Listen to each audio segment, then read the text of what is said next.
Sa dating pulis matapos niyang aksidenteng malunok ang sarili niyang pustiso. Pero ang reklamo po ng kanyang pamilya ay hindi raw sana mangyayari ito kung hindi umano nagpabaya ang ospital na pinuntahan nila. Ang maluwag na pustiso ang naging mitsa ng kamatayan ng 38 anyos sa dating pulis na si Alan Daduya. Aksidente raw kasi itong nalulun ni Daduya. Pag inom niya ng isang basong tubig, sumama yung pustiso niya. Maluwag siya eh.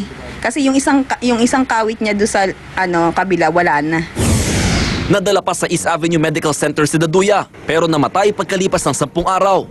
Ang sinisisi ng misis niyang si Jennifer, ang kapabayaan umano ng ospital.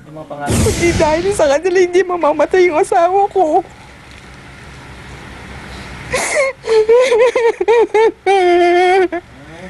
Talagang pinabayaan po nila yung asawa ko. Talagang pinatay nila. Sa tagal ni Daduya sa ospital, hindi raw nagawang operahan ng asawa. Aminado ang pamilya ng biktima na aksidente nangyari pagkalunok sa pustiso, pero hindi nila matanggap ang paulit-ulit na pagsabi ng mga nurse sa mga matay na ito at ang mismong paggamit pa ng doktor ng telepono habang inooperahan ng biktima. Pinaiimbestigahan na rin ng ospital ang akusasyon, pero git nila, ginawa nilang lahat para iligtas ang pasyente. Nagkaroon doon ng impeksyon si Daduya at hindi nila basta-basta mauoperahan. Ang hospital ay sumunod sa ating protocols kung paano i-handle yung ganitong klaseng mga injuries. But then, tulad ng sinabi ko, napakataas po ang mortality at saka morbidity ng isang ganito na mediastinitis. Para maiwasang maulit ang ganitong aksidente, may paalala mga doktor sa mga taong maluluwag na ang pustiso. Dalhin mo sa dentista, ipagawa mo, magpagawa ka ng bago. Para hindi magiging risky o madisgrasya ka dahil malunok mo yung pustiso na yan. Mon Gualvez, News 5. Hindi naman umubra sa mga otoridad ang 4 na hinihinalang tulak ng droga sa Tondo, Maynila. Patay ang 4 matapos daw silang pumalag. Pero gate ng mga nakakita, sumuko na raw ang mga salarin bago pa sila mabaril. Napahagulgol na lang ang magkapatid na Lorena at Fe Ursal nang makita ang wala ng buhay nilang Kuya Henry. Ang kanilang ina, halos himatayin pa. Isa si Henry sa 4 na napatay ng City Hall Public Assistance Police o CHAPA at ng CIDG sa isang engkwentro sa Baseco Compound sa Maynila kanina. Itinimbre raw sa mga pulis ang isang grupo ng armadong lalaki na namataan sa Baseco. Nang puntahan, imbis na sumuko ay bigla raw silang nagpaputok ng baril. Sabi ko lahat ng kalalakihan i-stop and frisk at alamin nila, kapkapan nila kung may mga baril sa katawan. Ito lang ang grupo na nung mag-approach pa lang kami, sumigaw yung tao ko na magpakilala ang pulis.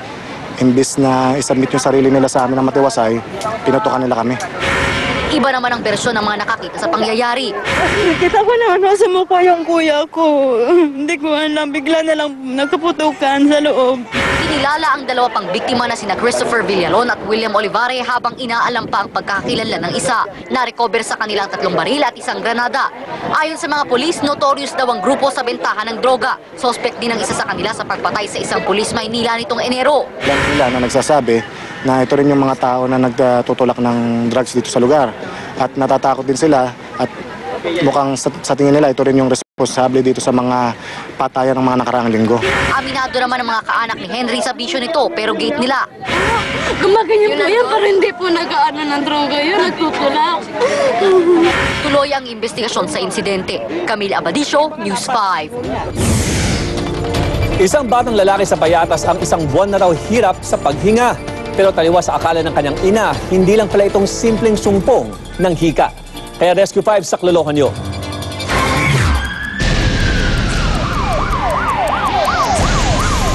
Sa unang tingin, aakalaing napagod lang sa paglalaro ang 7 taong gulang na si John Paul de Guzman ng Payatas, Quezon City. Hinahabol kasi ng paslit ang kanyang paghinga. Narinig tayong kaluskos. Sign yun na talagang nahihirapan siyang huminga. Yung paghinga niya umaabot na hanggang dito sa balikat niya. Halos lumitaw na ang mga ugat sa tiyan ng bata. May tension na po yan eh. Yung tiyan niya medyo matigas na. Mabilis din yung tibok nung puso ng bata eh. Agad naming itinakbo si John Paul sa ospital. Sa loob ng ambulansya, binigyan namin ng oxygen ang bata. Mas masarap ka huminga? Noong nakaraang buwan lang daw nagsimulang mahirapang huminga ang bata. Akala ng kanyang ina, sinusumpong lang ito ng hika. Nung pina-explain ko po siya, sabi may tubig daw po yung bagay. I-monitor natin yung paghinga niya. Nasa 30 breaths per minute naman yun. Normal naman yun para sa isang batang tulad niya. Kaya lang, ang nagiging problema niya talaga is hirap na hirap siyang huminga. Kinailangan i-admit sa ospital si John Paul para masuring maigi ng mga espesyalista. Jeff Caparas, Rescue 5. Uulitin po namin sa anumang insidente, tumawag agad sa Rescue 5 hotline sa numero 922-5155. Dalang Rescue 5 mula aksidente sa kalsada hanggang sa bahay mo. Aksyonan, ora mismo. May good news naman po tayo ngayon para sa mga consumer. Magbababa ng presyo ang LPG, ang LPG Marketers Association. Epektibo po ngayong hating gabi ang piso kada kilo na kaltas sa kada kilo ng LPG. Katumbas po yan ng 11 pesos sa bawat tangke. Paliwanag ng LPGMA, patuloy ang pagbaba ng contract price ng kanilang produkto. Walang dapat ikabahala. Yan ang abiso ng Food and Drug Administration matapos makitaan ng mataas na level ng mercury ang isang brand na gatas mula sa China. Ayon sa FDA, wala silang binigyan ng clearance para makapag-import ng gatas sa China mula pa magkaroon ng melamine scare noong 2008. Ganun pa man, pinayuhan nila ang mga consumer na maging mapanuri sa bibilhing gatas. Tingnan kung FDA approved ng bibilhing gatas, may expiration at manufacturing date at food registration number. Ang aksidenteng pagkain o pag-inom sa mga produktong kontaminado ng mercury ay posibleng magdulot ng brain damage at kidney failure. Alamin naman natin ang magiging lagay ng panahon bukas mula kay Leah Cruz. Leah? Salamat, Sherry. Nakalabas na ng Philippine Area of Responsibility ang bagyong Karina. Mas pinipinsala ngayon ng bagyo ang Taiwan at ang China at saka didiretso ng Japan. Yung hangin at ulan na nararamdaman sa norte ay epekto ng hanging habagat na hinihila at mas pinapalakas ng bagyong Karina. Sa susunod na 6 na oras, pinakamataas ang posibilidad na umulan sa Mountain Province, Ifugao, Nueva Vizcaya at Benguet. Pero dapat pa rin maghanda sa posibleng baha ang iba pang lugar sa Luzon tulad ng Ilocos, pati na rin ang gitnang Luzon. Posible ring ulanin ang ilang bahagi ng Metro Manila tulad ng Marikina, Pasig, Pasay, Makati at Taguig. Pero epekto lang ito ng localized thunderstorm. Makakaranas naman ng sandaling pag-ulan ang silangang bahagi ng Visayas at Mindanao bukas at sa mga susunod na araw. May namumuo kasing sama ng panahon sa silangang bahagi ng bansa.